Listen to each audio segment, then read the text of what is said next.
Here we are again. Good evening and welcome to Season 1, Episode 5 of the Musky Monday Seminar Series. My name is John Anderson, and I'm going to be your host on Monday nights for the next 15 or 16 weeks. 5 down, 15 to go for this adventure in learning about everything musky. Each week, we're going to bring together the voices of experienced, successful, and caring people in the musky world and explore what they've learned along their musky journey. We're going to look to share that with you. This week's show, everything crankbaits. A really exciting show for me for a lot of reasons. Why do you need to know about crankbaits? They have evolved tremendously in the musky world in the last 20 years, especially. They've been a staple forever. Their artwork, the craft behind making these is just elevated to a new level. And as a musky angler, crankbaits are responsible probably for more of the giants through history and in the modern day than any other bait. So you need to have crankbaits in your repertoire. You need to know how to use them, not how to lose them, how to use them. Today we have two of the rock stars in the bait maker musky world, and I'll tell you why I call them rock stars. And it's a legitimate descriptor to give to these guys. We've got Noah Clarke from Clarkey Baits coming up. Lisa, I think you've got if you want to pull a picture up now. One of the characters in the musky world, one of the guys who makes one of the hottest baits around. You don't get a picture like that unless you're a character, Noah. And there, see, I told you we wouldn't show that picture. We'll talk about it in a few minutes. Brynn Roach from B&R Baits, another guy who's just elevated the art aspect to something that produces tons of fish like this. So I can't wait to talk to Bryn. I catch lots of fish on both of these guys' baits. They're going to tell us everything you need to know about a crankbait, materials, construction, the action, the different shape of lips, how to paint them, how to use them. So stay tuned for that. After that, we have Billy Barber. And if you don't know who Billy Barber is in the musky world, you're new here. If there was a list of the top 100 muskies caught in the last 20 years, there's a bunch of names that would appear multiple times. And Billy Barber's name would appear in the top half of that list, maybe more than just about anybody. He's definitely up there. He is a man who knows how to catch giants better than anyone. We're going to talk to Billy about what it's like to be a trophy hunter, what trophy water is like. There's some big differences between that and a lot of our other musky water. We're going to talk about some of the current research on Billy's home water, the St. Lawrence, and some current concerns and why research is more important than ever in the modern day. Look forward to that coming up. And of course, Dr. Sean Landsman is going to be joining us for the Ask the Biologist segment in just a couple minutes' time, where we're going to answer a deep question on releasing muskies. We'll get to that in just a few minutes. The thank yous, always a necessary part of life and every show that we do. Thanks to the audience, first of all, for tuning into this. We really appreciate your response, and your questions drive where we'll go, what we'll talk about, and the information that we'll try to present to you. So every question that you send, we will answer, if not on the show, later this evening or in the next couple of days. So please keep your feedback coming, and especially for the Ask the Biologist segment. Having Sean here and the knowledge that he has, you can go into biology, physiology, behavior, all those really neat questions about what do I do when the muskies are.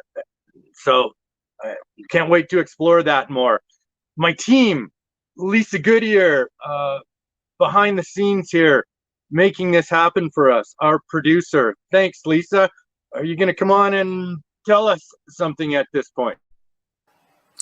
Thanks, John. I'm super excited to talk to everyone about our brand new YouTube channel, which is a place where you can find all of our previous episodes of the Musky Monday seminar series in one convenient place. If you happen to miss an episode or can't catch it live, you can catch up here. We also have some pretty exciting content planned for the summer. We've got the upcoming weekly fishing report once the Musky Monday seminar series is over. And we also want to have a resource library with tips and tricks. And last but not least, we want to have some awesome musky catch and release footage from our guiding season. So please make sure to check out our YouTube channel. I just want to show you guys really quick how to find us. I'm just going to pull up YouTube here. And if you search Musky Factory channel, as you can see, you're going to see our brand new purple Musky Factory Baits logo, and you're going to see this subscribe button here. If you click on the Musky Factory, you will see the episodes we currently have up. And once again, you can like and subscribe to our channel to make sure you don't miss out on any future shows. Any questions at all, feel free to send me an email, or if you have ideas or suggestions for content for the channel, please let us know. Thank you.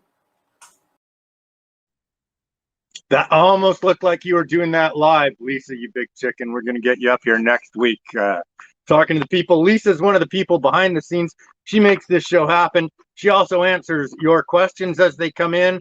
And we also have Mike Kadura, a longtime guide at the Musky Factory. Hey, Mike. Good to see you. Good to see you, John. My friend. And Mike's gonna jump in and answer your questions all through this show and over the next couple of days. Thanks for being here again, Mike. Thanks to Shimano. Shimano's been a big part of my fishing life for a lot of years. They catch me more muskies. They drive research in the muskie world as well. 100 years for Shimano. Big thanks to them. Thanks to Suick Lures. Love Suick Lures. Catch a lot of fish on them. Thanks to Chaos Tackle and Rick Albers. Big Mama baits are my favorite surface baits. I love a lot of the stuff that Chaos does. And Medusas, a really great soft plastic bait. We'll be talking to Rick later in the year as well. Andre Lalonde, the best boat guy I've ever had out in Wendover. If you're in the Ottawa area, you got a boat question, ask Andre. He knows Crestliner boats and Mercury products. And then, of course, Muskies Canada. We always say thank you to Muskies Canada. Big part of my learning curve for a long, long time.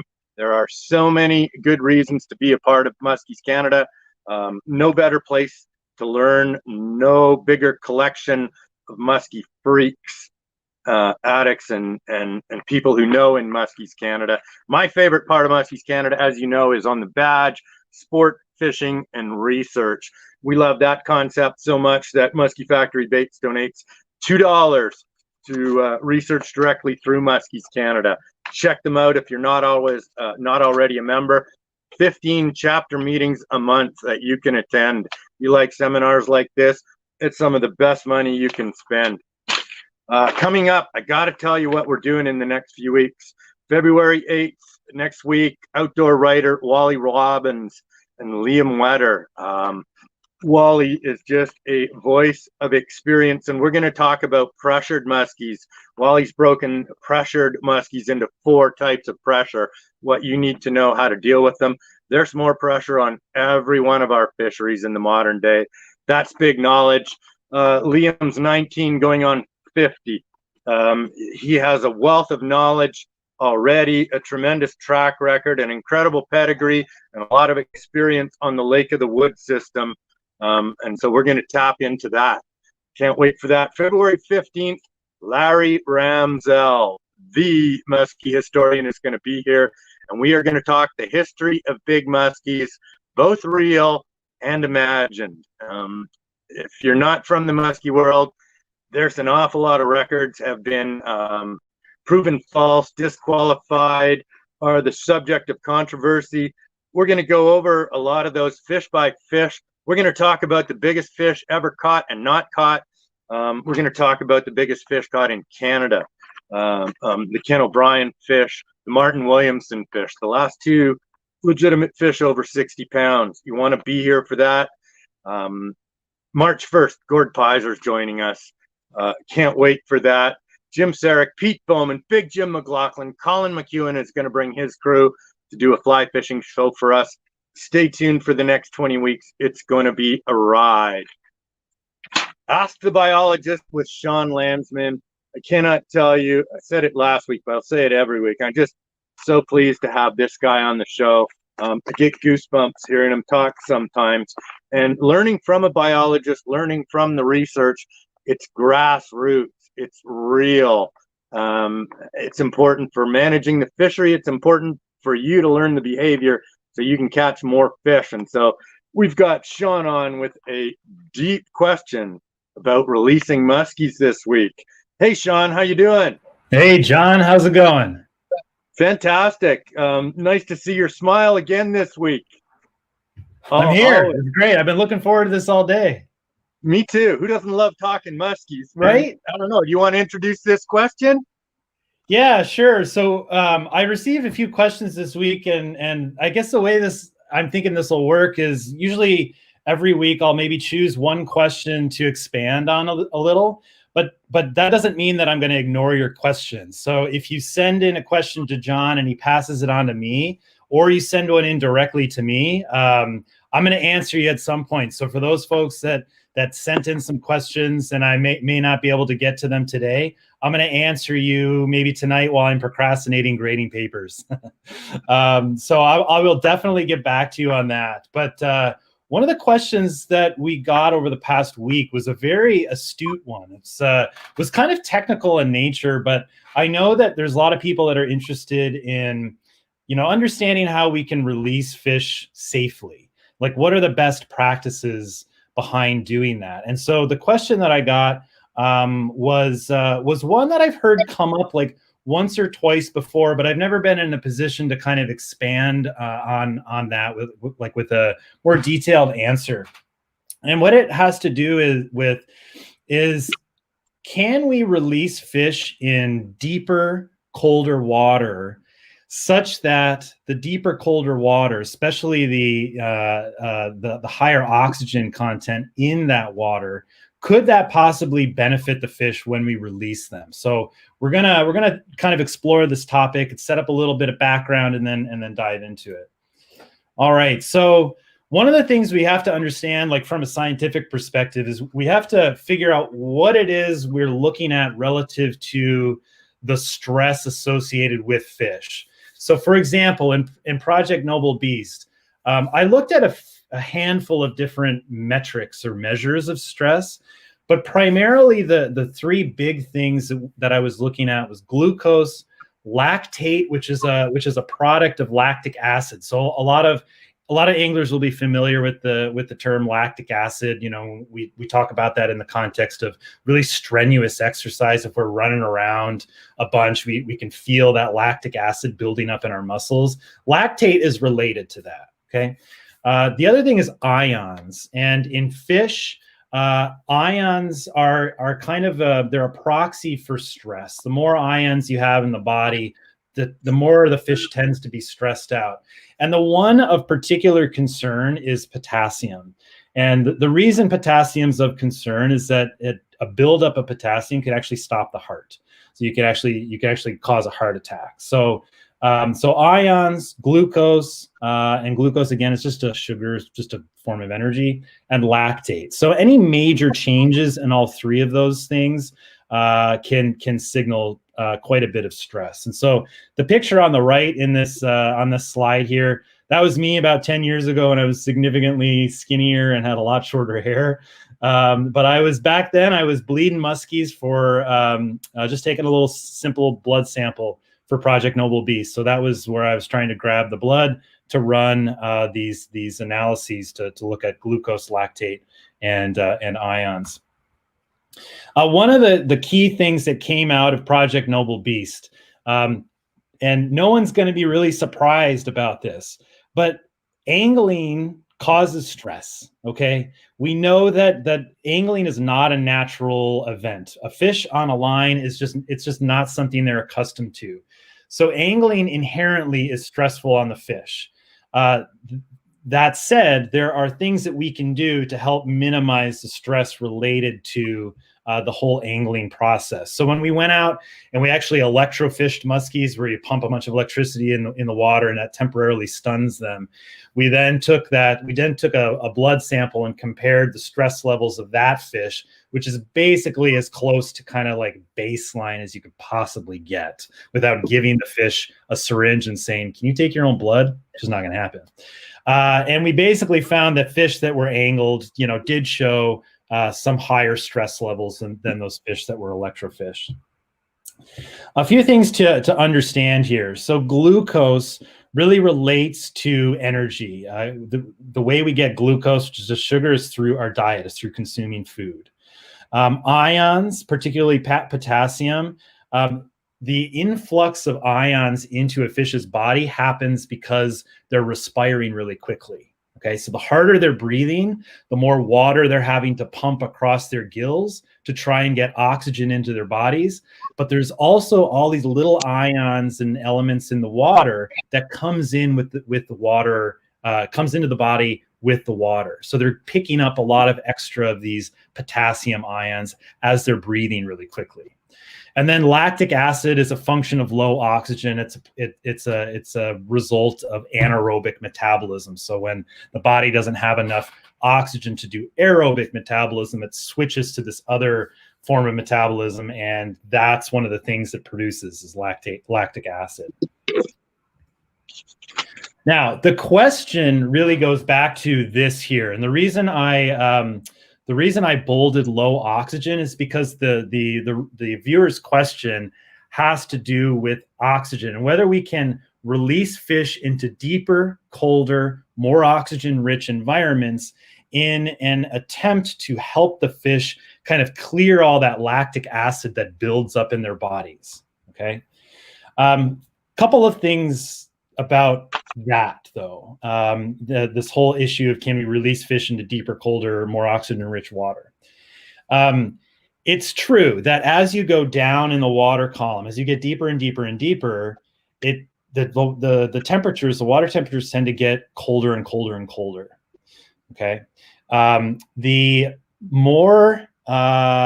colder the water is, the more oxygen is going to be in the water. However, it doesn't follow like the kind of relationship you might expect that, with every like 1 unit decrease in water temperature, you get a 1 unit increase in oxygen. It doesn't quite follow that relationship.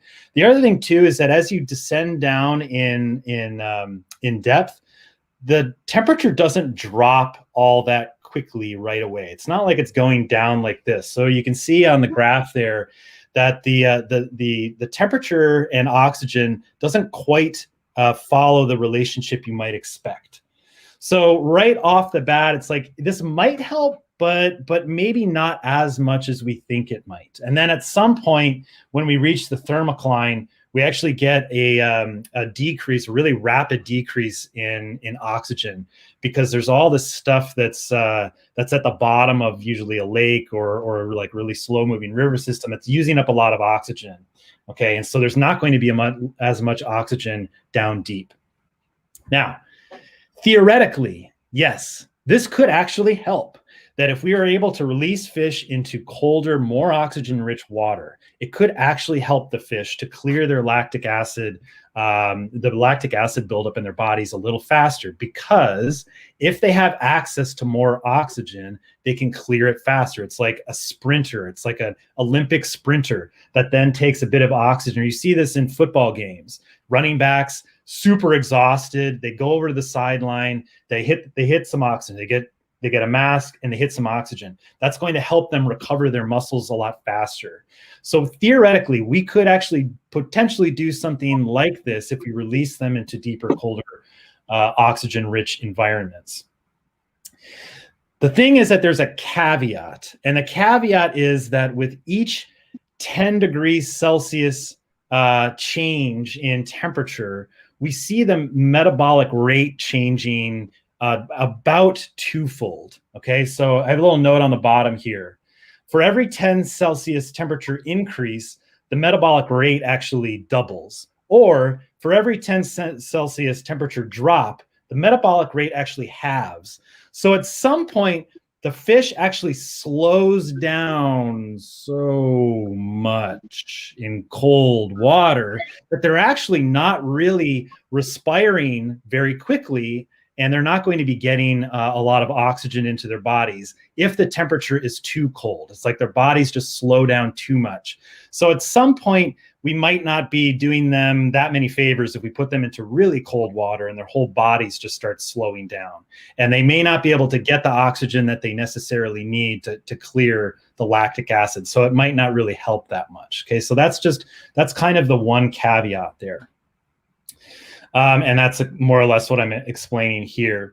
This also kind of assumes that when we release a fish into, say, like 30 feet of water, that they're actually going to head right down to the bottom. We don't actually know that they always go right down to the bottom of the lake or the river every time we release them. When they swim down and we don't see them any longer, our assumption is that they're just going to go right down to the bottom, but they're probably maybe not going to necessarily do that. They could just go down and suspend, a few feet under the surface and just hang out there and just kind of chill out.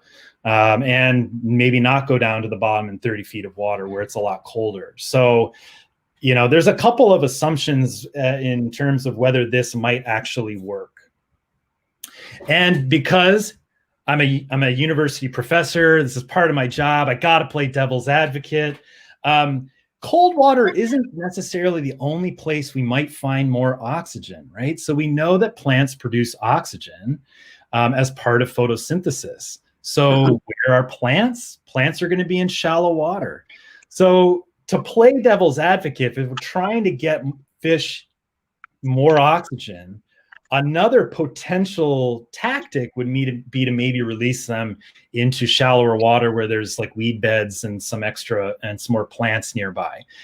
Is that the best, tactic? I'm not so sure about that. I would probably still maybe err on the side of getting them down a little bit if I can. There's a picture at the very beginning here, this one right here. So that fish there was caught from Lake of the Woods during a really hot summer. I think that was back in 2006, it was a while ago. It was a 51-incher. It was taking a little while to release. And I remember thinking to myself, you know what, maybe if I get its head down a little bit, it'll get into slightly colder water, and maybe that will help. So I ended up taking my hand, sliding it forward on the fish's head, and just pushing its head down. So now instead of it being like this, parallel with the surface, I actually had the fish's head pointed down like that. And after maybe 60 seconds or so, the fish kicked away, and it appeared to be a pretty healthy release. So does it hurt? Definitely doesn't hurt. Could it help? Possibly. So in terms of like tips for good releases, you don't want to overthink things too much. You really want to reduce or eliminate air exposure as much as possible. Get fish in quickly. Don't dilly-dally with them on the end of your line. Use bolt cutters liberally. It just helps reduce the amount of time we spend handling them. It could take a while to use a pair of long-nosed pliers and shake the hook out of a fish. If you're struggling, reach for the bolt cutters, clip the hook. The other thing that I really do, and this is something I don't see a lot of other anglers doing, when I put the fish back in the water, I put them back in the water, I let go. And I will sometimes just literally go like this, okay, and then put my hands on my hips and just watch the fish. If the fish is upright and it's not rolling over on its belly, it's fine. Just leave it alone. Don't grab that fish and don't yank it back and forth. And you're putting stress on the operculum. Don't worry about that. Put the fish back in the water and let go. You holding on to the fish, the only thing that does is stress the fish out even more because they're not used to things touching them. So just put the fish back in the water, take your hands off of it, and just monitor it. Make sure it's doing okay. Chances are it's just going to swim away pretty quickly. Okay. All of this, of course, becomes even more important at higher water temperatures, which is perhaps a topic for another discussion.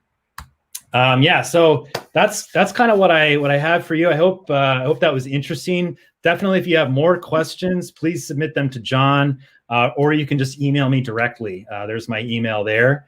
And I'm looking forward to seeing what other questions everybody has for next week. Wow, I got to go to Muskie school again this week. I thank you for that, Sean. Great learning, and every one of us that's watching wants to know how to handle our fish better, how to take better care of them. So that's some real world answers and advice there. Much appreciated. Cool. Thanks again. Awesome. See you soon. Take care, Sean. Fantastic. I have always, as a guide, I've always practiced, especially in hot weather, dropping that head down, just as Sean described. The difference between surface temperature and a foot under the surface in the heat of the summer or the middle of the day can be quite drastic. And Sean told you about his good results with that. And you know, releasing a fish around a weed bed, again, a practice that as a guide I was taught a long time ago. If you have a fish that's stressed, that's having trouble recovering, keeping it out of the traffic zones, closer to the weeds where there's more oxygen, and watching and staying with that fish until you're sure it's okay is just part of our responsibility as muskie anglers. So thanks again for that, Sean. Fantastic. Can't wait for more learning with you. Let me try and sort out my paperwork for a second. I'm going to go on to the crankbait section now, and we're going to get to Bryn and Noah in just a second, talking about construction with crankbaits. I think it's really important to do a little section on history, and I am not a historian of crankbaits at all, but I'll tell you what I've seen since I'm a kid. I talked to Jim Hutchings, who is one of the older crankbait makers, first generation crankbait maker, very successful musky guy with a real 60-incher to his credit out of the Gananoque area. Jim filled in some blanks for me, so thanks Jim Hutchings. If we go back through time, there's 5 lures that I'll touch on right now. The pikey minnow from creek chub. Lisa's going to show you a picture of that right now. This is one of the first crankbaits. And so what is a crankbait? A crankbait is a bait that has a swimming action to it. Now we have lipless crankbaits. In the old days, they were lipped crankbaits. And so various lips, the one on the front of the creek chub, if you were fishing in the 50s, 60s, 70s, you knew what creek chubs were. You caught pike and you caught muskie on them, and they went deep. And that was a key. You know, we didn't have a lot of baits that went down deep, and this was one.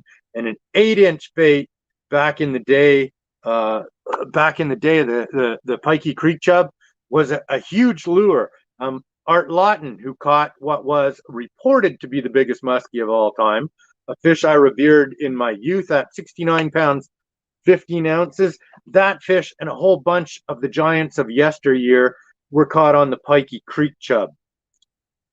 If you give us our next slide, Lisa, we'll move to, this is a Len Hartman Mud Bug. Len Hartman is one of the real characters in the history of muskie fishing. Read his autobiography. There's a whole bunch of learning. Just a heck of a story. I'll just say that. But Len was out on the log booms on the St. Lawrence River growing up, as the story goes. And in blasting log booms apart with dynamite, he saw bigger muskies than he was ever catching with his baits that would go shallow. And he started to build baits with bills that would run deeper. And every time he built something that would go further in depth, he found bigger fish. And so he equated depth with bigger fish. And there is definitely some truth to that. I'm going to talk more about that with Billy Barber later. But in terms of the evolution of the crankbait, this here, the Mud Bug series, caught some purported world records and some giant fish and helped us get to where we are today. Next bait up, Lisa. Swim Whiz. Homer LeBlanc Swim Whiz. This was created on Lake St. Clair in the 1970s. Now there's some older baits than this around, but this, when it first came out, the 6 and 8-inch baits, again, huge baits back in the day, but Homer LeBlanc Swim Whiz was led to the believer. There's a lot of baits that led to other baits in the musky world, baits that are really similar. And so this style of bait, we called it a banana when I was a kid. Didn't understand how you could possibly fish with something that big and that ridiculous. But, you know, you see stuff like that and you learn that, oh, that's why. And 8 inches seemed big when I was a kid. And then 10 inches seemed just ridiculous until you started catching big fish. And, you know, big lures do make a difference. That's one that's influential for us in the development of crankbaits. Next up, Lisa, we have the periwinkles. John Perry, another instrumental bait builder in Canada. I'm going to be missing some people. I know there's so many guys who've contributed to this knowledge curve along the way. So make your comments, send them in, you know, and we'll try and give them credit at different times as well. But John Perry's one of the pioneers. He taught a lot of guys in the modern day. If you look at the shape of those baits and the lip and the wire through construction, which Noah's going to talk about as being critically important for the construction of his baits and big fish baits. John Perry was certainly a pioneer, and those look like what we catch a lot of our big fish on today. And then I'm going to show you one other bait. You can take that picture down and just put me up, Lisa. This bait here is a spoon plug, okay? It's not what you think of as a traditional crankbait, but Buck Perry came up with this bait in 1946. It's got a lip at the front. It's got a metal body. It's a real hybrid style, and it dives. And why this is instrumental is this lip bait and spoon plugging. When I was a young guide up in Menaki, the first years when I was in Menaki, north of Kenora in the 70s, Buck Perry was running his spoon plugging school. And so the idea of fish finder or depth finder, it wasn't even fish finder technology, depth finder technology, and knowing what depth your bait was being trolled at was a huge concept, and trolling near the bottom. So Buck Perry designed these baits. He designed a system with colored line, and in conjunction with depth sounders, you would put your bait on structure and in exact positions, and you knew exactly where it was. And in the modern day, the best trollers in the world, Mike Lazarus, Billy Barber, Jason Quintano, people like that. You know, I watched Jason meticulously do calculations to figure out his depth spreads on his rods, and it is a science. Trolling is anything but dragging bait. So the evolution of crankbaits, what they do and how to use them, let's go on to that with two guys who really know. And you just got to throw a couple other names out there. Ralph Balanciak from Wishmaster, the first guy to take the bait to the crankbait to the level of art. Jim Kelly, Joel Kiebowitz. There are so many great Canadian bait makers who contributed to this along the way. So kudos to all of them. And even in the Ottawa area, some of my favorite guys, Sapetizer Baits, Anthony Sapiano, Joe Spagnoli, and Dan Frechette, you know, back in the day with his giant baits. You know, all great stuff, all lures that catch baits. Let's go on and introduce two of the rock stars in the crankbait world today. And I say rock stars literally because if you were at the last Muskie Odyssey, there was something really neat that happened. When we showed up in the morning as exhibitors and speakers, there was a lineup that started at 2 o'clock the night before of people lining up at the door. And what they were lined up for was to get their favorite crankbaits from their favorite bait makers. It was a huge line, just like getting tickets for a rock concert in the 70s was, or getting your good seats and lining up for that concert. And there was this huge frenzy outside, and they opened the doors and people ran to booths. And two of the booths that they ran to, they always go to Hoser's booth, you know that, for the hose baits. But Noah and Bryn, just, you know, if you sat back and watched, just a giant lineup of people. These guys sold all their baits in the first hour and a half and then dropped the microphone and walked away like the rock stars they are in the crankbait world today. So, so happy to have these guys on the show. We had a session yesterday. If you want to bring them in, Lisa, that would be awesome. We had a session yesterday on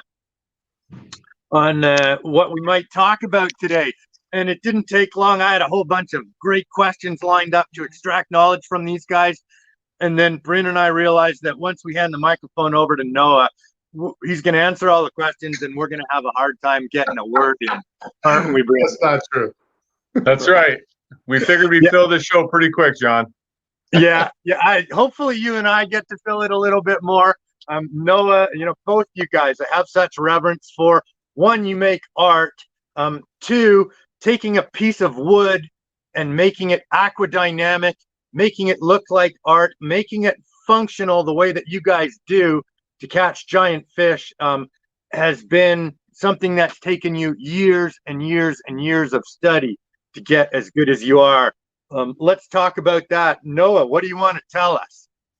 Well, just to maybe pick up on where you left off about like the history sort of side of things. For me, there was one name that all of those names that you mentioned, it was just sort of almost a coincidence. I did remember after I spoke to you yesterday, I talked about Frankie Marcantonio, Frankie Baits. It was amazing. There it is right there. I actually went to his house yesterday because he said he would polish up some aluminum lips that I'm doing some special baits for the some upcoming events for Muskie's Canada and the Odyssey and whatnot, and one special client of mine. And anyway, he said, "Yeah, come over. I'll polish your bait for you." And then or polish your lips, sorry. And he said, and anyway, Bryn, be nice. Family show. No, for sure. Anyway, he mentioned all of those names that you mentioned, and the wild Canuck fella, Joel. I'm sorry, Keebowitz. Yes. And he mentioned Jim Hutchings. He actually had some blanks of old Hutchings baits, and it's going there is just sort of how I kind of got started. Like way back when I started deciding to pursue muskies, I felt probably like everyone else that I needed to buy certain lures, or you hear that you need certain lures. And Frank was a guy that lived near me, and I went to his house and bought some baits from him and saw sort of kind of behind the curtain, so to speak, and how he did things, and maybe unwittingly knowing to him, but I was sort of taking mental notes. I was like, oh, I see.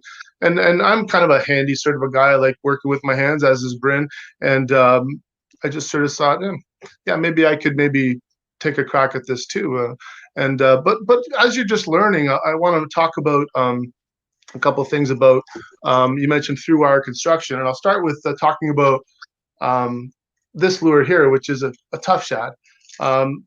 This is the original tough shad. They're made out of mahogany.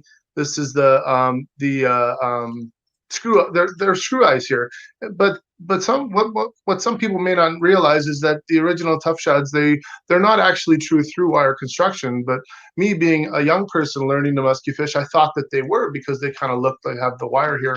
And there was a trip to Frank's house that made me realize that they weren't, because he actually had some tough shads, or I thought they were tough shads, hanging in his garage. And I said, "Oh, you've got some tough shads. They're great baits. I've been catching some fish with them." He says, "Oh no, those are mine. Mine are through wire. You need through wire to do what we do in the Niagara River and grinding the bottom." And he was very good about saying, and this is something that I always state too, there is nothing, I'm not here to say that any bait is better than any other bait, through wire is this or that. They are simply tools. And I think I said to, maybe it was Bryn or John the other day, but like, if you have to pry up some wood from your trim off your baseboard, you're going to use a pry bar. And if you use a screwdriver, you might break the screwdriver. You know what I mean? So you just pick the right tool for the job. And that's why Frank mentioned to me that we were catching muskies by banging the riverbed in the Niagara River, or along certain areas around where I live here near Port Colborne, rock ledges and so on. And it required hitting bottom. And this bait here that I had a similar, not this one, but it was chugging along and tapping the bottom. And then I was watching the rod. You sort of, as you say, trolling is hard work, and you look at your rods all the time, and you're tapping, and then you get got a strike, and then it starts to go. Is it a snag? No, that's a fish. Pick it up. Got the fish in. It was a nice 46-inch muskie, and I looked in the net, and the bait had cracked all the way from the lip point all the way down to the back. So there was a big split in the bait. And it was at that time that I decided, like, geez, Frank really had a point. Like, I was using the wrong tool. I was using a screwdriver where I needed a pry bar. You know what I mean? So from there on, I thought that, yeah, I'll make my own baits, and I want to honor that through wire construction for that specific purpose.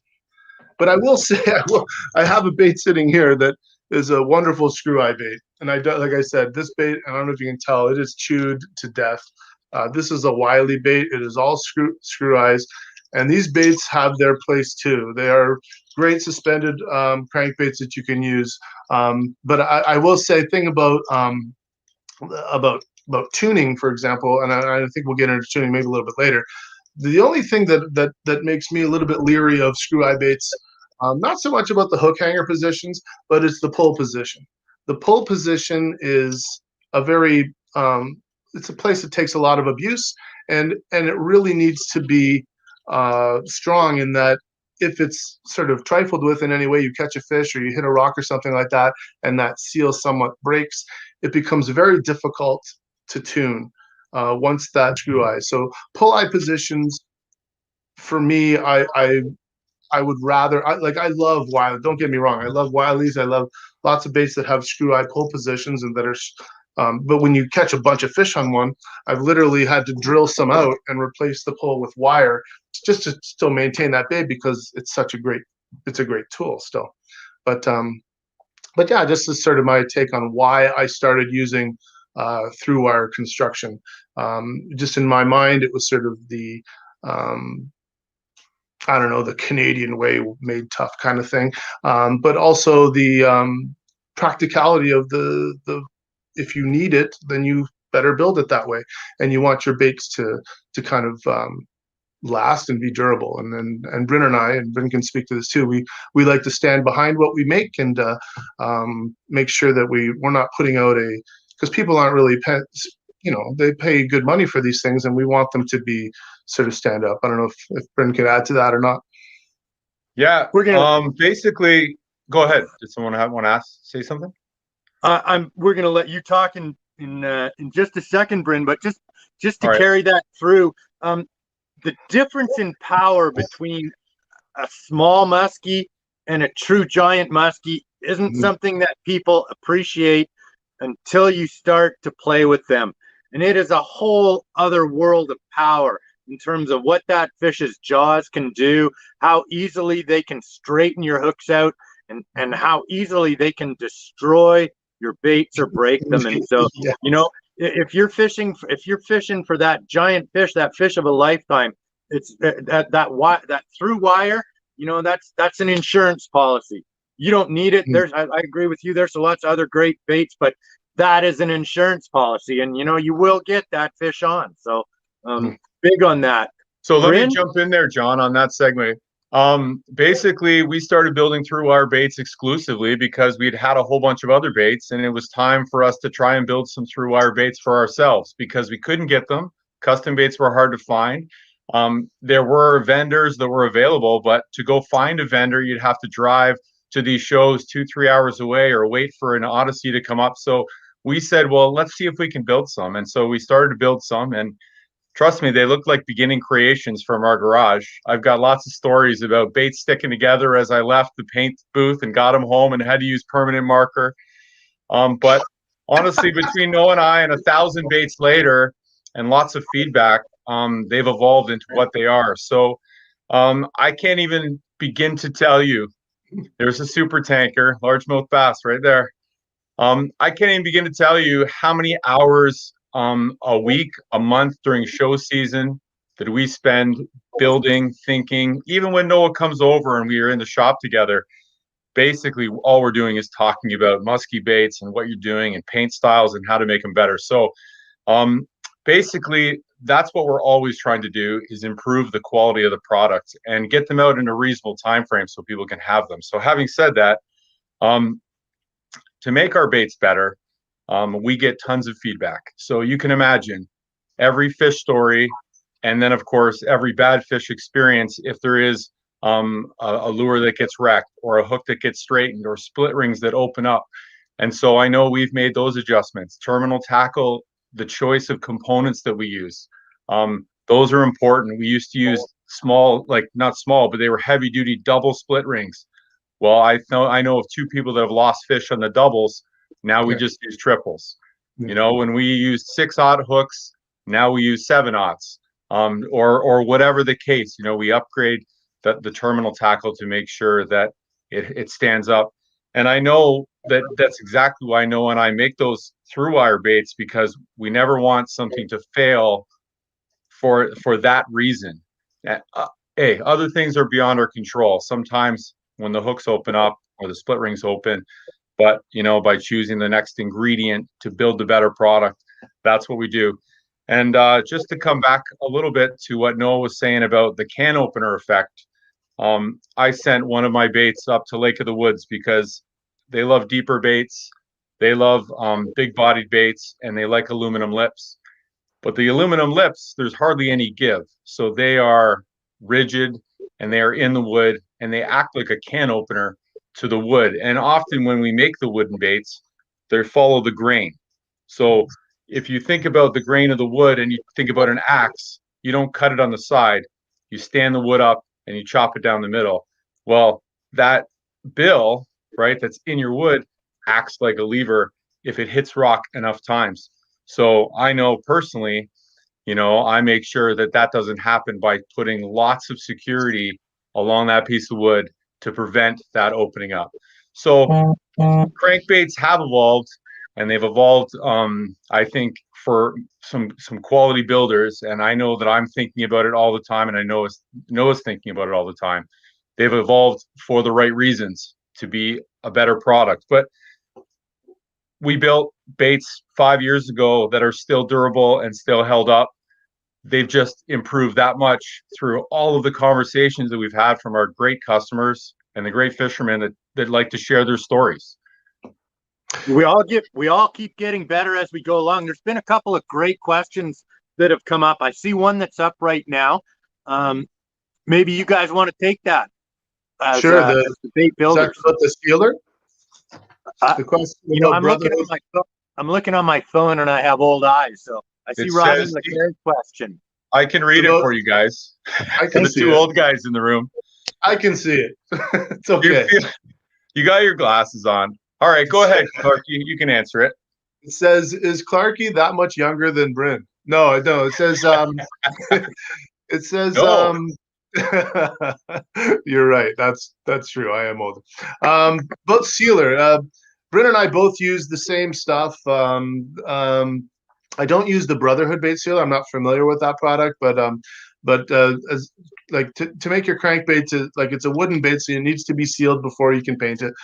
We used to use Envirotex Light, which was a product that they used to finish bar tops with. It's a 2-part resin and hardener epoxy sealer, and that was a really good product. And then I'll mention Frank again. He DeMarc Antonio, he told me about EX74, which is a different product, a little bit more money, but it has UV inhibitors in it, and it seems to sort of respond. And Bryn will agree. It just seems to set up faster, and you can work with it, get the products kind of moving a little quicker with the EX74, and that's what we use. And I don't really know. Sorry, Bryn. Sorry, I was going to say, I will say though that you do have to be careful because, you know, the baits are balanced. So as you weight the baits and you consider the hook placement and the size of the hooks that you use, everything goes into making sure the bait has the right action. And if you seal the bait too many times over and over and over again, you redistribute that weight, right? More weight evenly on the top, on the sides. And so instead of maybe the keel effect that you're hoping for by weighting the bottom, it all of a sudden changes the action. So you can change the action by changing the weight, but you can also change the shape of the bait if you seal it too many times. It'll get fatter. It'll get bigger. That's very, very true. Like, especially with smaller baits, I find Yes. baits that with deep diving crankbaits that pull from the lip, they're much more forgiving with sealing. But baits that are a little fussier, like this one here that pulls from the nose with a shallower lip angle, and also I've had, like, Bryn will tell you, like, guys like us, we get requests to paint other baits for people a lot and repaint things, and some guy gave me like a little bait, like 3 inches long, some Rapala or some walleye lure, and then I put it on my wheel and I turn it and it gets covered in epoxy, and it basically just doesn't work anymore because it's just, as Bryn described, you've just changed the whole the volume of the bait. It's just a different lure now. But as far as musky baits go, personally, I don't see a huge problem with sealing baits and getting a major change in actions. Apart from these guys here, these joint, specifically in my field of baits here, that it's the lip pull ones, or sorry, the nose pull baits are much more fussy.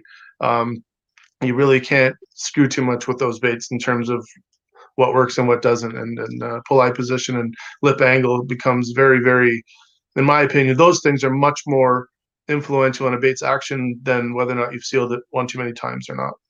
What do you think, Bryn? Yeah, I 100% agree.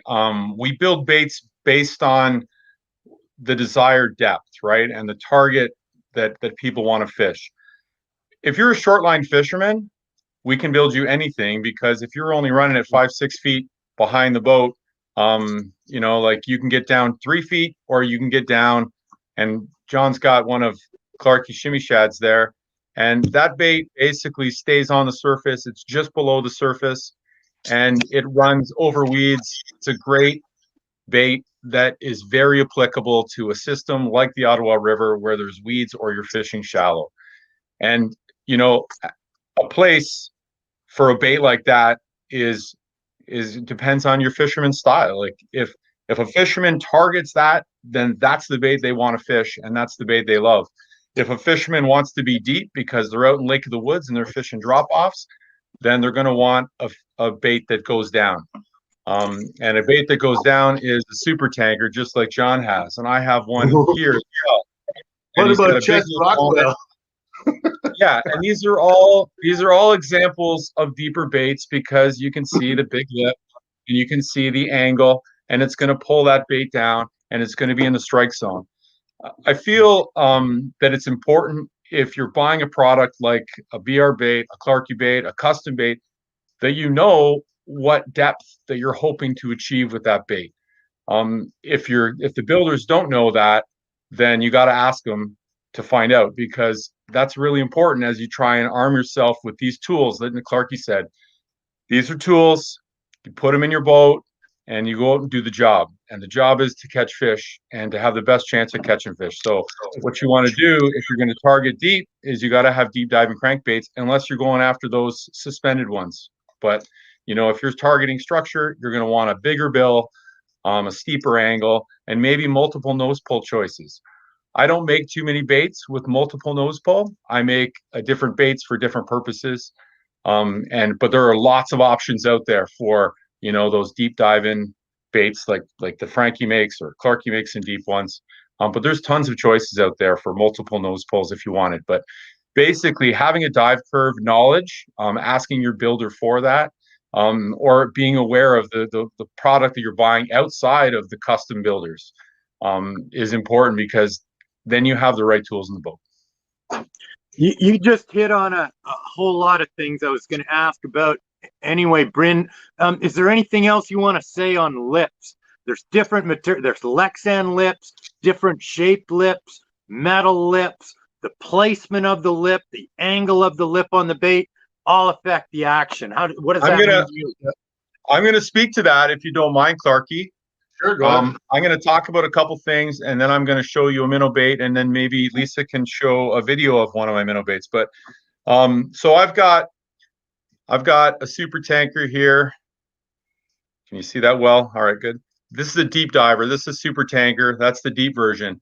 And then I have a shallow version of a super tanker. So you can see the lip is much smaller, and you can see if you compare them, right? Does that do it justice? There. The lip size and the lip angle is different. And this flatter lip angle kind of acts to plow it down, whereas this steeper angle and a smaller lip, so there's less surface area on this lip to pull the water, allows this bait to roll a bit more, whereas this one's going to be tighter. So if you look at the difference there, you can see the bigger one is going to pull it down, and it's going to be a tighter angle. It's like a mirror effect here, so I'm going the wrong way. And this one is smaller and on a steeper angle, so it's going to make the bait roll a bit more, and it's not going to pull it as far. Same body type, so the buoyancy is going to be equal, right? Because I weight them the same, but there's going to be a difference in how much it gets pulled down. Now, those are the aluminum versions. I also have a Lexan version, and really a lot of that's preference, but I do feel like the aluminum does put a little bit more weight up front, so it changes the action slightly. This is my minnow bait. These are some of my favorite baits, and obviously I am not an innovator in this. This is my style of a minnow bait, but there are so many minnow baits out there. Here is the aluminum lip. I only make them with aluminum because it's very consistent. Anyway, this bait with the lip pull back from the nose and on this angle, and I've got a little bit of flange on either side here. So it's going to scoop that water, and it causes this bait to roll. And this roll pushes and moves a lot of water and really is effective in terms of attracting fish. So Lisa, I think, has a video of a minnow in action, if she doesn't mind showing that.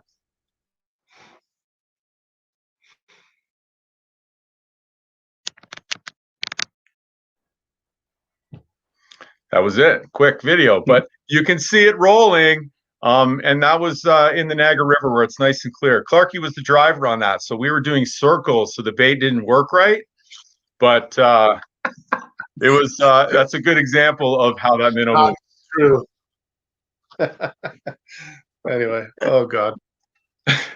I gotta say, yeah, I just for the people at home, man, I love these guys. Show up at my house a few times a year, and I love it. They show up and we share a moose milk, usually about 10 o'clock at night, and they've been to 5 bodies of water over the last 5 days, fishing 5 14-hour days. Noah's face is as red as a tomato because he's been doing these long days in the sunshine.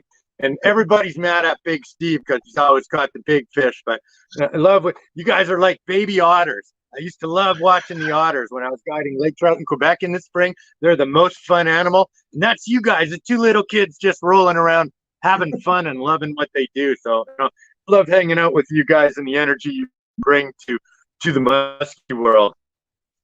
Looks like there's a question Noah, what here, else guys. do you want to? Well, when do you recommend to use joint? What does that say? When do you recommend to use or not use jointed baits? I say, well, jointed baits. I don't know. It's jointed baits typically don't dive as deep as a straight bait. So if you need to get a little more depth, you're gonna want to use a straight bait. But I say I kind of like jointed baits, and I think it's more comes down to preference. If you do need to stay high, the bait that John held up earlier, this and that was mentioned, this bait that I make is a jointed bait that I really like to use. It's the 10-inch jointed shimmy shad. Which is sort of actually kind of created by accident. A fellow by the name of Mark Hornick, I think his name is. Nice guy, supports myself and Bryn, and asked to just make a 10-inch version or a jointed version of this bait, which is the straight version of the 10-inch shimmy shad. And when I made it, it just stayed so high in the water column that I went, wow, this thing is really filling kind of a niche. And I know John has used it. I know even Lisa in the background there has said that she's saved. Yeah, that one that she said that she didn't want to give back to you, John. She actually called me one day and said that it's saved a lot of her guided trips. That it runs where typically crankbaits don't run. So a jointed bait, to get back to the question, it'll run higher. And if you can get it, if you're running over cover like weeds and things like that, maybe a jointed bait is a good choice there. But if you want to get a little bit deeper, then the straighter baits will get down quicker on a shorter lead of line out. So I guess that's all. But it comes down to preference too. Like I've got we make deep jointed baits too, as Bryn showed. Deep. This is a deep 10-inch chest Rockwell of mine that I finished for a guy just today actually, and this bait will dive with about a 3-to-1 dive curve too, or maybe even a little more aggressive than that. And they're a good option too, but I think it just comes down to preference for that. Yeah, I think as a builder, we build so much, and we actually fish less than we have, but we try and maximize our trips. But we rely on a lot of feedback from fishermen that fish our baits. And I've been lucky enough to been on lots of boats that have qualified anglers that are regularly fishing and running multiple lines in fisheries because they're allowed to. It's a little tougher in fisheries where you're only allowed one rod to get those rod hours and experience. So it's nice to get them in the hands of experienced people so that they can get the rod hours on that bait and give you some good quality feedback. But yeah, jointed baits, I haven't made a lot. I like to run, I've run those Wileys. We've been successful with those. We've been successful with depth raiders in the past. In terms of my own gear, I like to really test out my stuff before I offer it for sale. And I didn't even offer one for sale until I caught a fish on it myself, and it was a good one. But yeah, it has its time and place. And I know Clarkey's been really successful with his jointed baits, but generally you made a great point, which was they run shallower. And I just want to segue that into colors a little bit. And then I don't know how much time we've got, John, but basically for me, colors, we got 1 minute. Is that what you're telling me? We got a few minutes. We always have way too much to say on this show, and I talk to you guys for hours at a time. We're trying to do it short. This is true. Okay, I'll keep it short and sweet, and then Clarkey can jump on board here. Yeah, and Clarkey's got a story about his for sure. I say you wanted the best paint job ever, so you'll probably buy mine over Clarkey's. But the point is, just kidding. But the point is, it's true. I get preference. I get color choices, and I give those options because I'm a custom painter and a custom builder. And I say, hey, what would you like me to paint? And they tell me what they'd like, because I think that they should tell me as a customer, because they know their body and they know. Now, if they're a new fisher person and they don't really know and they're not sure, and they're asking me to help them out, I'm going to steer them to a safer color pattern. But there's tons of conversation about this. Everybody has preference. I would say pressured waters, go with your standard colors or ones that have worked in the past. But, we experienced something on Lake St. Clair this year, and, that is another fishery in amongst itself, in the sense that there isn't structure that everybody has out. It is a fishery based on watercolor and water clarity, and it changes daily, and it changes how the wind blows, and it changes. And so you need an arsenal of color that is effective. And, experienced people know it best. And those people that are fishing that fishery know. So color depends on your water, depends on your fishery, and depends on the pressure. And everybody has their own preference. So it's limitless what you can offer. As a builder, I paint safe, and I paint what people like. So what colors should they use, Bryn? What color? Is there an answer? Oh, I paint earth or black, and I paint contrasting colors that have been proven and used over 15, 20 years. Black, solid, match the hatch, that kind of thing. All right, Noah, what do you want to tell us about colors? Well, I'm much more. I don't know. I've been doing I don't know. I don't think people realize that I've been messing around with baits and fishing for a number of years to realize that everything will catch fish on any given day, and all those cliches that you hear that doesn't matter what color you use as long as it's black or as long as it's perch or as long as it's whatever. They're very, very true. I think it comes down to more angler confidence and things like that. I did have a story I mentioned to you yesterday about a guy that ordered some baits from me, and they were all really. He ordered, I think, a half a dozen lures, and one of them he just said, "Give me one black bait," and I said, "Okay, no problem." And the rest were really fancy with intricate designs and so on, and glitter and whatnot. And then he got back to me in a few weeks and said, "You know what? I've caught fish in all the baits that I got from you, and you were right." Oh, because I told him, I said, "When you get it, the black one's going to catch all the fish." And I just sort of said it kind of half jokingly. And sure enough, he says it outfishes the other ones 3-1.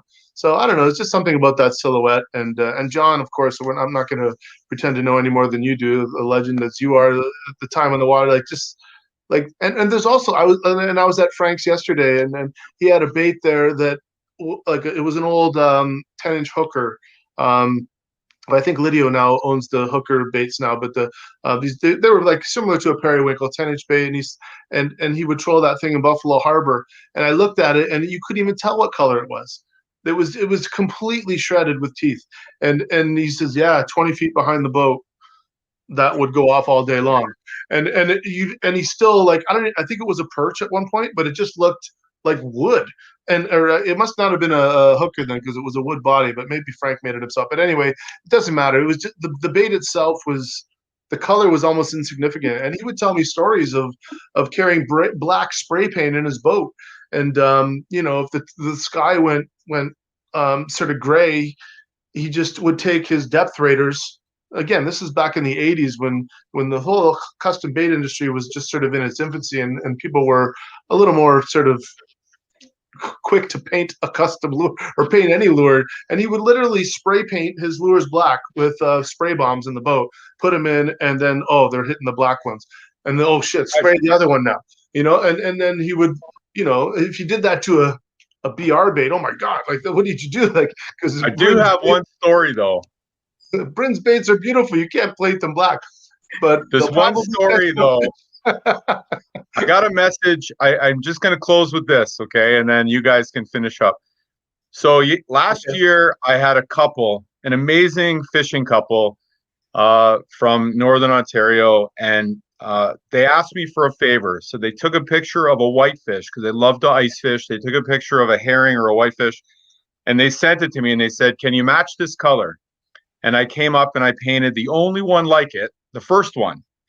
And I've painted many more since, but the point is, it was the first one. They asked for it. They said, "I've got the perfect spot for it." And this year it caught them their biggest fish and one of the biggest fish ever on a BR bait. And the girl is holding it on her lap. And if you could show this fish, sometimes color does matter. Lisa, do you know which one I'm talking about? Wow. And there's a whole element of pride. I mean, catching that fish, that girl's never going to forget that. But as a bait maker who made that bait and who has a little piece of that story, the joy that I know the joy that you guys get out of being a part of that and helping other people catch dreams. So kudos to you guys. We could do this for hours. Maybe we will again later. Thank you both for showing up on this and giving the people what they want. Peace out, brothers. Thanks for offering, and have a great night. Rock stars. And I'll just say one other comment on just as a guide what I do with baits. When I find baits that I really like, I buy bellies. So this is a bait I really like. I have a yellow belly, I have a white belly, and I have an orange belly. And this is one that's up high in the column. So the fish are looking at it mostly from underneath. That belly color is something that's really important to me. Let's get on to Billy Barber, big fish hunter of the day, the legend from the St. Lawrence. Like I said at the start, if you had that list of 100 of the biggest fish of all time caught in the last 20 years, Billy Barber's name would be on there a whole bunch of times, and up at the top a whole bunch of times. So, Lisa, can you bring Billy in? There John, he is. Hey, all you musky misfits out there. Fantastic to have you, my friend. Great to see you from from Gananoque, Ontario. No, I'm in Brockville. But you're in Brockville. Sorry. Just up the road. I've given you. I could tell stories about you for a long time. I hope I've done you justice already. There's so many things that we can talk about, but the first thing I think you want to explain to us is sort of the life cycle of a musky angler and the stages you go through and what's important to you, and how that determines how you fish. So why don't you tell us about that? Well, as everybody knows, when you first start musky angling or you see somebody that's caught one, your first thing is you want to catch one. So you put your time into it, your research into it, and you finally get one. Then you move to stage 2 is where you want to catch a lot of them.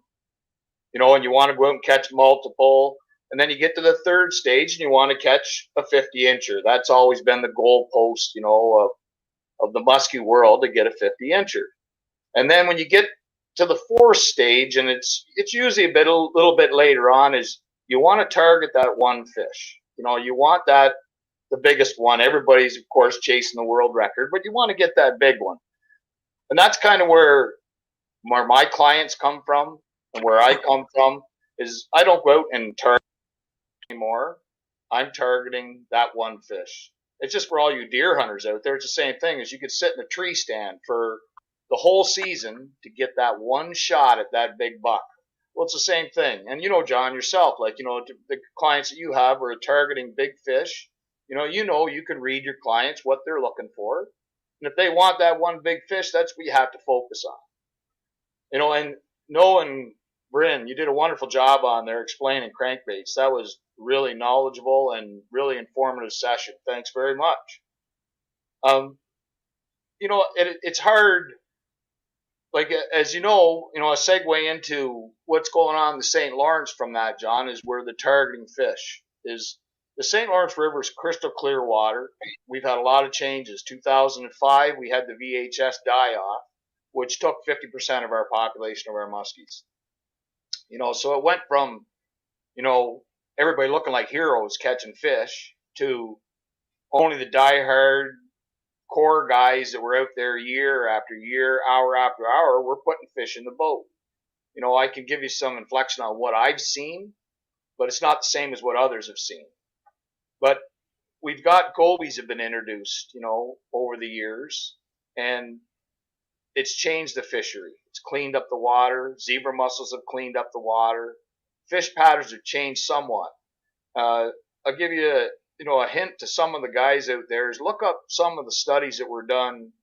I guess we've been Castleman, Dr. John Castleman, Farrell, Dr. John Farrell, and Steve LePan did some telemetry studies back in, I believe it was the late 70s, where they followed a couple of spawning pairs out of the St. Lawrence River out into Lake Ontario.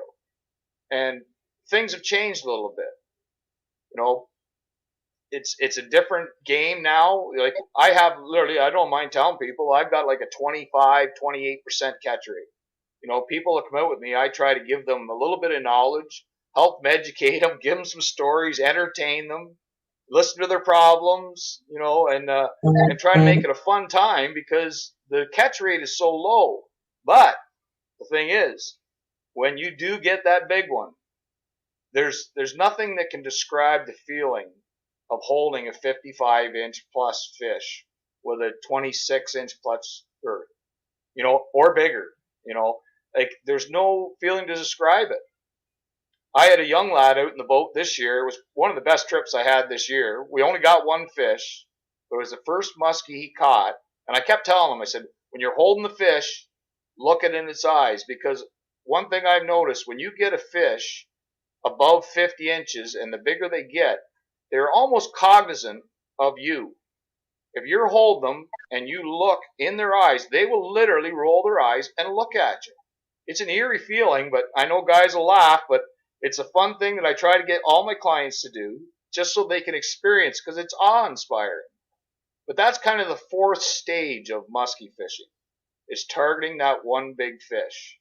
And I'll tell you the truth, the St. Lawrence River is not the place to go to catch numbers, because with a 25 to 28% catch rate, you can go out there for days and not even get a strike. But you may get the big one. What, yeah, and a fish like that, and so those fish don't show up every day. That is the result of incredibly hard work, but it's also the sum of years and years of knowledge in terms of tracking where the biggest fish are, when those biggest fish are there. And you described what trophy hunting is so well to us. A 28% success rate to catch, to chase the giants that you catch. That's still an incredible reward. As a guide, I ask people usually before their trip or at the start of the day, what do you want? You know, what do you are you here to learn? Do you just want a picture of you guys holding a big fish?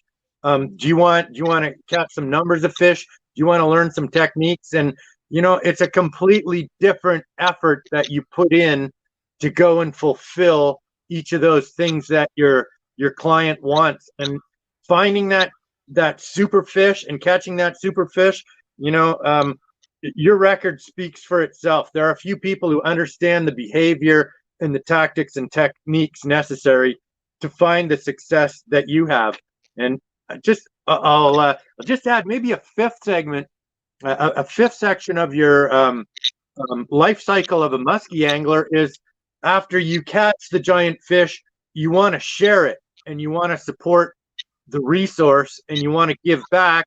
And you want to make sure that the joy that you got out of it is there for more kids and more families and a next generation. And so, you know, that's something that you and I have talked a lot about in terms of observations and research on the Rideau or on the St. Lawrence and the state of the fishery. Let me go back for a second and ask you on trolling crankbaits. Your world is so much different than mine. How do you set up to go trolling for a giant? Just so everybody understands, I'm not on anybody's pro staff. I fish everybody's baits at different times. Now I've settled into a few baits that I really strongly have faith in, and I've made some really good friends. Of course, anybody that's seen the seminars of the Odyssey and everything has seen me talk about this should be a staple in every man's musky box. That's a hose bait fatty. You know, and you can see I've talked about it countless times in seminars, black and orange. But on the flip side of it, I'll tell you a little story about colors. I fish with an older gentleman, Frank Shelton. He's a caster, and we when I'm not guiding, of course I'm retired now, we travel a lot of different bodies of waters and hit different things. He outfishes me 3-1 every time we go somewhere. And he fishes an old beat up suic, a wood suic, and it's got absolutely no paint on it. And he's just got the cadence down, and he's done it for so many years that he just knows his bait. He knows where it's going to run over top of the weeds. It's his favorite bait. I've thrown everything I've had to try to get them. But on the other side of it, when we get out trolling, I know that a hose bait or a DK, which is one of my favorite baits, that's a 13-inch brush perch with a double pull.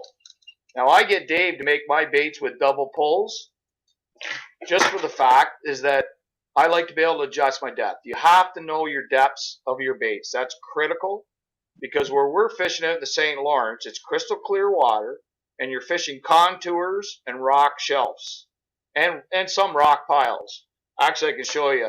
This is a hose bait flat shad. Again, black and orange. But if you look at the lip on that I've ground that back into shape because I've bent it up so many times, banging it into rocks. And the guys say, "Are you not afraid of losing baits?" Well, since the days that I've started musky fishing, I've actually only lost 2 baits. I lost one on a break off, which was a line failure, and a friend fished with me, hooked the bait on a log. That's the only ones we've had. You know, having a good hook lure retriever is, of course, critical. And I'm sure you got them right there. You betcha. Worth their weight in gold when you're spending $200-300 on a bait. You got to have them. So back into baits, and I'll get into patterns in a second, John. Now, this one here is a custom one that I had Dave Carmagnos. Like, he's probably at the top of the field right now of bait makers. If you look at it, it's got a square lip and a double pull. You know, like, Dave's artwork is incredible, but this, I don't know if it'll pick it up on the mic or not, has a rattle in it, and the gap is tightened up. So you see the tail action on that? It hits.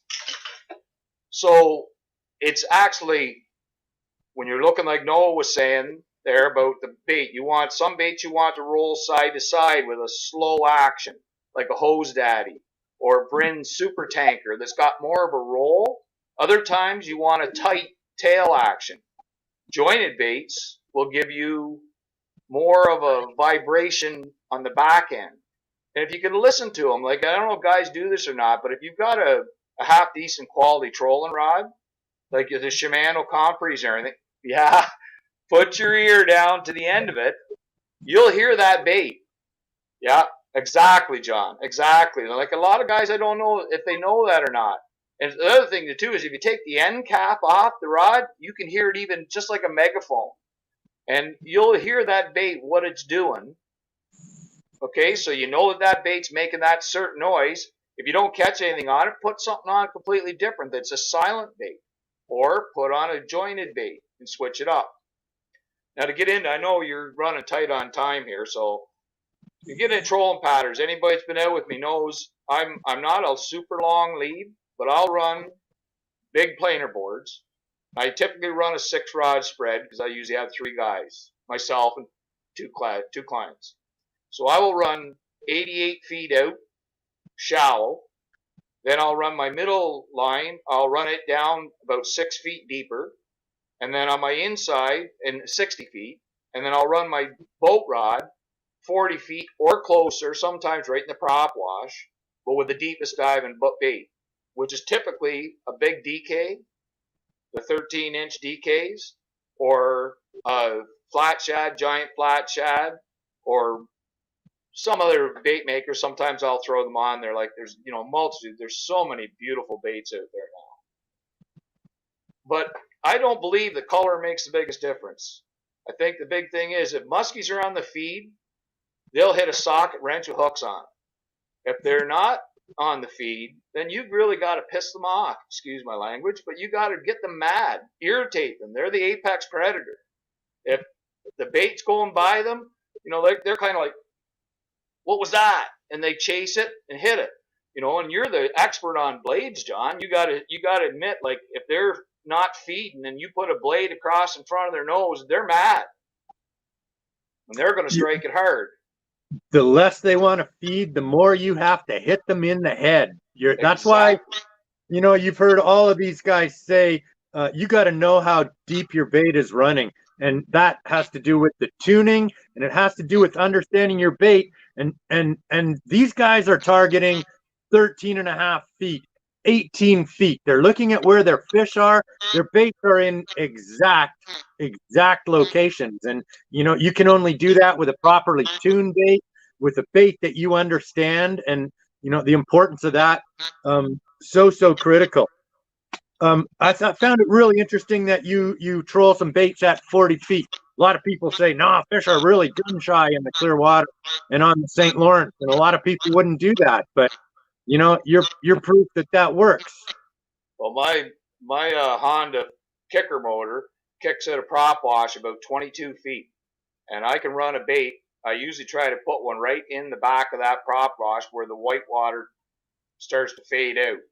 And it works. A lot of people don't realize it. Of course, St. Lawrence River, for people that don't know me, I'm fishing right at the mouth of Lake Ontario, sometimes out into Lake Ontario, way too far. But those muskies are migratory. These big hens, some of them have never seen a bait before. And they just cruise out there, suspend over that deep water. Well, you can run those spreads. If I'm not following contours or working rock piles, you can go out there and work that big open water, and you'll find them. You find the schools of the Cisco or the schools of the lake trout and stuff, they're there. You just got to put something in front of them that they want to eat. So you think of it, do they want to eat a live Cisco or do they want to eat an artificial bait? Well, most times they're going to go after that live Cisco because they're familiar with it. You know they can pick it up on their lateral lines. They know that that's what the bait should do. Or you put something in front of them that really ticks them off, and they're striking it out of anger. And don't be afraid to run shallow baits over deep water because it'll work too. You know, and the St. Lawrence River, it's such a vast body of water. Guys get fixated on it. I know that they see me out there, and that's how I learned, believe it or not. Like I fished with Dave Curtis, who was an excellent fisherman, back in the day. We covered a lot of water. We tried a lot of different things. We had that whole end of the river for ourselves for 20 years. But we learned because we watched a couple of old guys fishing. I used to say to my dad, he's 93, still lives there, can look right out and see me trolling. And he would say, like, I'd always say, what are those guys doing out there? Because Dad was a shore fisherman. And he'd say, oh, they're just out there getting away from the wives, just going back and forth. Little we know, but they were guys from Wolf Island catching big muskies. And so, we tend to grow on that, because my bread and butter was lake trout and salmon when I first started guiding. And then I transitioned over, I guess it would have been in the early 90s, to muskies, because once you catch one, you're hooked, right? You're done. Everything else pales in comparison. I used to fish bass tournaments, nothing. Everything. I'm kind of getting back to fishing more, but it's an experience that once you do it, everything else pales because they are such a magnificent fish and need to be treated with the utmost respect. But to think that they're only in one spot and, there's a crowd of boats over there, it's not salmon fishing. Go over there. Oh, somebody caught this big one half an hour. Well, that's the last place I'm going because that fish has already been caught. I'm going to go somewhere else. Don't be afraid to spread out, find it, give people room, enjoy yourself, enjoy the scenery. Kingston Waterfront, there's a million things to see with Fort Henry and everything down through there. It's just an enjoyable experience. And, ask people. Muskies Canada, like you were saying, John, the biggest thing that I learned through Muskies Canada was that there's some really magnificent people. You'll make more friends, more acquaintances, learn stuff about lakes. Hey, you consider me an expert on my water. I consider you an expert on the Ottawa River. Mike Lazarus, who's a good friend of mine, nobody can even hold a candle to him and his water. But if you join Muskies Canada and you go to the different outings, you'll meet people, you'll talk to them. It's more of a closer environment where people will share versus the internet, social media, where everybody's, beating down on other people and that. Like Muskies Canada will bring you together and you'll learn about different bodies of water that you can take back to your own area, reapply it, may work, may not. That's fishing, right? Yeah, just one of the best places, the biggest collection of muskie enthusiasts all brought together in one place. The best opportunity at all. We're both members of that choir, and could go on about it for a while. I'm going to say one comment that you just made on wooden baits, on jointed baits, and their connection together. All of the wooden baits move differently in the center, depending on their construction, their materials, the design of this gap.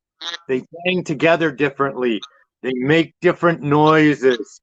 And that, I believe, as a guide, also contributes to their success and their ability to catch fish. You start to look at what catches and what doesn't, but that's a bigger topic for conversation on another date. And what I want. I was just going to show you here, Lisa, if you can click over here for a second. You see, you were talking about jointed baits. You see the size of the gap? Like different gaps give you different knock. But tail up or tail down orientation, most crankbaits go through the water like that. But the experienced bait makers will get their baits so that they're in line when they're going through the water.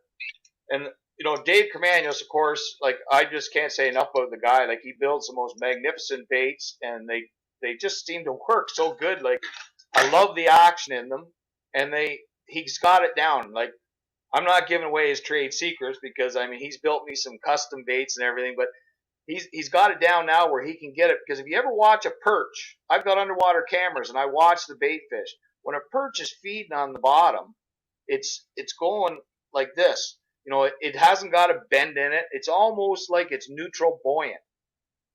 And when the pike hit them, I know when big pike come in, that's the first thing they do is they come around and they go straight at them and hit them head first. Well, muskies do the same thing. That's why you'll find that most of your muskies that you hook are hooked on the front hooks. Very rarely do I get them on the tail hooks. They're usually on that front hook, and that's because the bait is feeding down or a sucker. Bullheads are one of the big feeders for muskies. For me, I've caught a lot of muskies that have spit up bullheads in the boat. And what do? Muskies just swim along the bottom. Opportunity shows up, and they scoop those bullheads up head first. Just a little tidbit. You just passed on 3 or 4 pearls of wisdom to people. I'm going to suggest they rewind what you just said in the last minute and break it down sentence by sentence.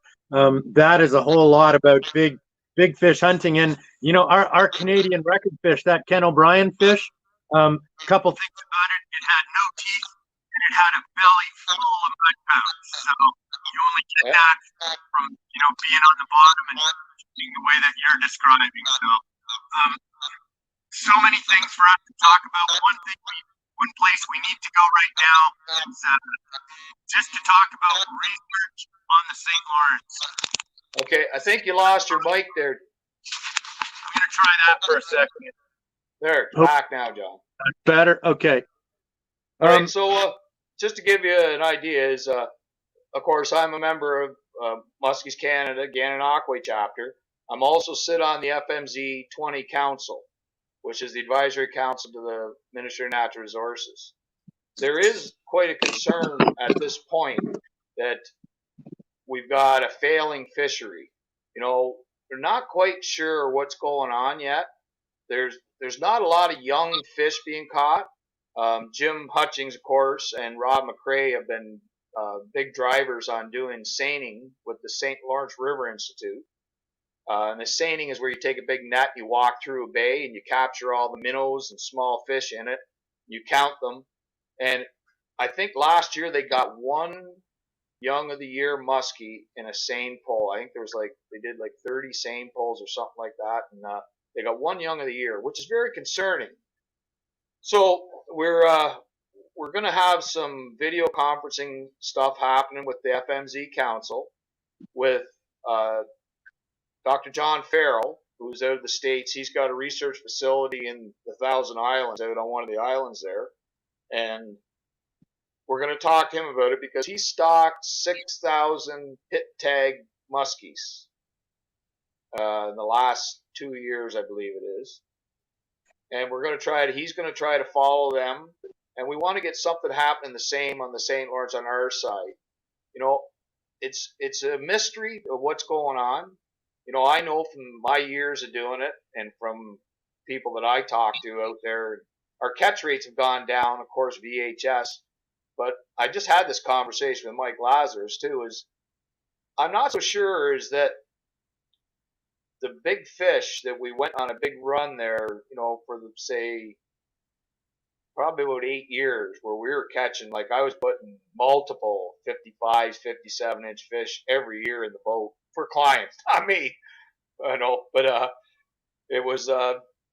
it's concerning that we're not seeing those big fish, the quantity of them. Now, there was some caught. I know a couple of guys caught some really big fish this year.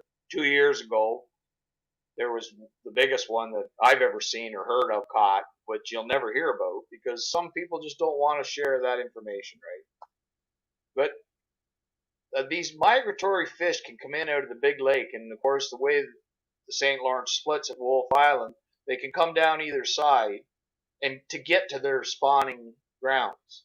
And when they stage up in the deep water over the winter, feeding on Cisco and alewife and other various perch, lake perch, stuff like that come in the fall, they don't seem to be staying around, or we can't really find them like we used to. Like I used to be able to go in the spring into the bays and I could pick out the spawning pairs going around in the bays. You know, it was one of my big thrills was in the spring going in there watching the spawn.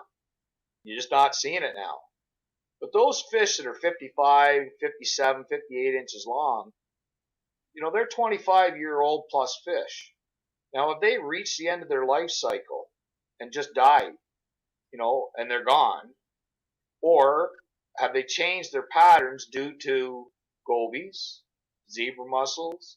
You know, this is why the research is so important right now to get some transmitters into these fish so that we can see, are these fish going out, coming back in, spawning in different areas? Remember I said the St. Lawrence River is a vast body of water. Down, you know, until you get down to, say, the Thousand Islands Bridge, it's like a monstrous lake. You know, once you get beyond the Thousand Islands Bridge, you know, Maoritown, Rockville, you know, down through to the Cornwall Dam, it's more like a river, but it's more of like a lake when you're out on our end. So it's critical that we get some of this information to find out what's going on. And I do believe that once we get the ball rolling, Muskies Canada will lead the way, and they will educate and inform and do the research that we are so proud of.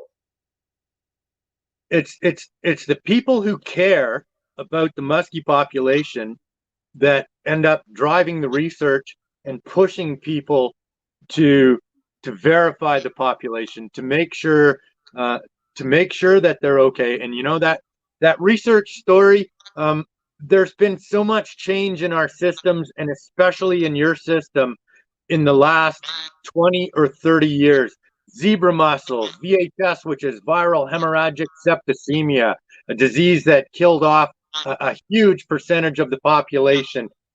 Changes in the structures of the weed beds, changes in the water levels over the years that have affected traditional spawning grounds, and then all of that's manifested kind of in the I see a microphone problem. All of that manifested kind of in the young of the year surveys of the last bunch of years, where we're just not finding those young of the year muskies. And so muskies live for 30 years. The changes have happened quickly. The young aren't there, and the research has to happen now. That's the greatest muskie fishery, the greatest muskie fishery on the planet for big fish, and it has to be protected. So we look forward to learning more about that in the next little while. It's you know, in my own personal view, you know, you're going to have Larry Ramsell on your show at one point, I am sure, and he'll talk to you about it. And that's a no miss show for you guys. Larry is so knowledgeable, you know, and he's got his own opinions, but I mean, there is a lot of the knowledge there is there. But Georgian Bay, Green Bay, or the St. Lawrence River. To me, that's the three spots is where you're going to see the biggest of the big come from. It's not going to be easy. It's going to be hard. It's probably going to come by somebody very unexpected. But I mean, you have to put your time in. If you go fishing to catch multitude of muskies, the odds, you know, you're decreasing your odds of getting that big one, because small muskies will hit big baits. But those big migratory ones that are out in the lake all summer long, fattening up, and then when they roll in the fall, you have to know how to target those specific fish. We actually lost one this fall. I had clients out, and we lost one this fall that I think it probably would have topped my biggest fish. Just the way that it was pulling, it was probably 3.5 foot, 4 foot waves, and you know how you see the da da da da da da. The waves were rolling up, coming towards the boat. You know, I was going with it, so it was a following sea, and that fish swam just like a big screen TV, 20 feet out behind the boat in the wave. And I know, like, after seeing the water, you've got to calculate the size because of the magnification of the water and everything. But this thing looked like Jaws swimming across there. Unfortunately, it's one of the few fish that we lost. You know, we don't lose many fish trolling. Usually, if you take your time, you won't lose a fish trolling. But lo and behold, it was so rough that the boat was surging and we did lose it. But it was on a spot where I have caught numerous 56-inch fish. It was right on the same spot, so it could have been that same fish. It could have been another one, but it's on that migratory route. So that was an interesting thing to see. Wow. How appropriate to end on a story of the big one that got away, maybe, Billy. Yeah. You know, like, of course, John, we could talk for hours and do comparisons. And all I can say is to people, the viewers are out there that are watching, if you have questions, feel free to call. You know, send John a text message, send myself a text message, because in reality, nothing anybody does out there fishing in my waters is going to hurt me. It's really not. And if I can share any information that's going to help you catch fish, I'm more than willing to do it. And then I'm sure you're the same, John. And on the flip side of it, show respect to each other, give each other space, and especially guides. You know, there's nothing worse than being a guide and you mark a fish. You know, you want to work that fish, you want to turn around and work on it, and you can't. But I mean, it goes for anybody. To everybody show respect and help each other out, and the muskie world will grow, and everybody will catch fish. Lots of fish for all of us. And explained at the end like the gentleman that you are, Billy. Thanks very much, John. Thanks so much for coming on, sharing some of your incredible wisdom. Few people know what you know about catching big fish, so we're all grateful for that, and I will talk to you again before Thanks too very long. much, John. Thanks, Lisa. Take care. All the best.